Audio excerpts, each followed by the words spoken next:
দুপুরে ডিনারটা করে নিই।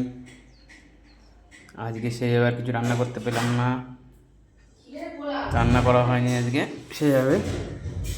একটু পোলা করেছি হালকা করে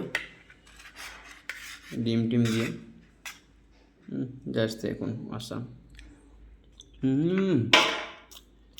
খুব ভালো হয়েছে। একটু ফল টল কেটেছি, আম, পেঁপে, পেয়ারা।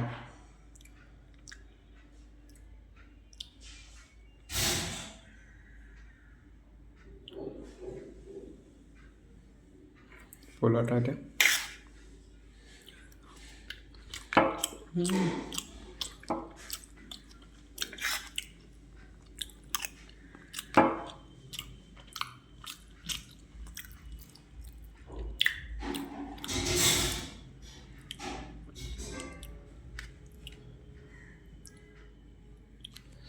ঠিক আছে। তাহলে আজকে অবধি, নেক্সট ভিডিও আবার অন্য দিন বলবো।